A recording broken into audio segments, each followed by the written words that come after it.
ഈശോമിശിഹായ്ക്ക് സ്തുതിയായിരിക്കട്ടെ. ഞാൻ brother Shaiju Adappally, Ernakulam saint Mary's prayer മിനിസ്ട്രിയിൽ നിന്നാണ്.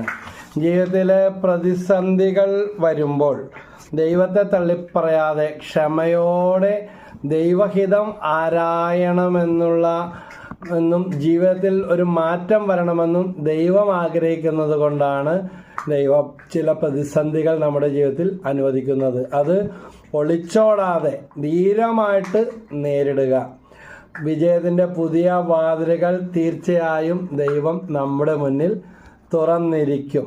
113 സങ്കീർത്തനത്തിലെ 7-ാമത്തെ വാക്യം, അവിടുന്ന് ദരിദ്രനെ പൊടിയിൽ നിന്ന് ഉയർത്തുന്നു, അഗതിയെ ചാരക്കൂനയിൽ നിന്ന് ഉദ്ധരിക്കുന്നു. ഇനി ഇതിലും വലിയ കാര്യം വേറെ എന്തെങ്കിലും ഉണ്ടോ?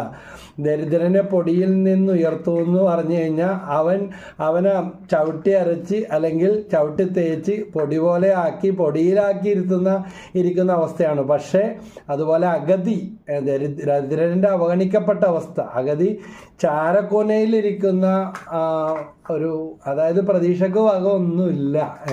പക്ഷേ ഒരു ഫീനിക്സ് പക്ഷിയെ പോലെ ആ വെണ്ണീറിൽ നിന്ന് പറന്നുയരാൻ ദൈവം ഇടയാക്കും.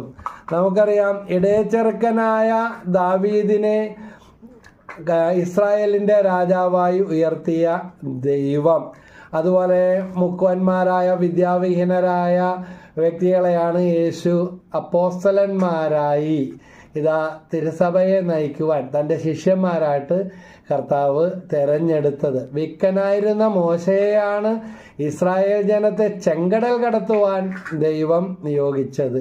അതുകൊണ്ട് ഇത് ദൈവത്തിൻ്റെ തെരഞ്ഞെടുപ്പും വിളിയാണ്. ഇപ്പോഴത്തെ പരാജയവും തകർച്ചവും ബലഹീനതകളും അതിനെ വിജയത്തിൻ്റെ ചവിട്ടുപടികളാക്കി മാറ്റുവാൻ സാധിക്കും. ഇനി പ്രസവിക്കില്ല എന്ന് ആളുകൾ പറഞ്ഞ സാറയ്ക്ക് വാർദ്ധക്യത്തിൽ ദൈവം കുഞ്ഞിനെ കൊടുത്തു. അപ്പോൾ അവിടുന്ന് നമ്മുടെ ജീവിതത്തിൽ പ്രവർത്തിക്കാനായിട്ട് ഞാനും നിങ്ങളും എന്ത് ചെയ്യണം? ക്ഷമയോടെ കാത്തിരിക്കണം. ഇന്നില്ലാത്തത് അതാണ്. ഒരു പെയിൻ്റ് അടിച്ചു കഴിഞ്ഞാൽ അത് ഉണങ്ങാൻ ഒരു സമയമുണ്ട്. അതുപോലെ ഒരു സിമൻറ്റ് പണി ചെയ്താൽ ഒരു വാർക്ക അത് സെറ്റാകാൻ, ആ തട്ട് പൊളിക്കാൻ ഒരു കാലാവധിയുണ്ട്. ഒരു സ്ത്രീ ഗർഭിണിയായാൽ ആ പ്രസവം ഇത് പൂർത്തീകരിക്കാൻ അതിനൊരു 10 മാസത്തെ കാലാവധി ഉണ്ട്. ഒരു വാഴ നട്ടാൽ അത് മുളച്ച് റെഡിയായി വന്ന് കൊലച്ച് വരാൻ ഒരു സമയമുണ്ട്. ഒരു തെങ്ങ് നട്ടതാണെങ്കിൽ അതിനും ഒരു കാലാവധിയുണ്ട്. അപ്പോൾ ഓരോന്നിനും ഓരോ സമയമുണ്ട്. സങ്കീർത്തനം 94:18, എൻ്റെ കാൽ വഴുതുന്നു എന്ന് വിചാരിച്ചപ്പോഴെല്ലാം കർത്താവേ അങ്ങേ കാരുണ്യം എന്നെ താങ്ങി നിർത്തി. അപ്പോൾ ഈ വചനം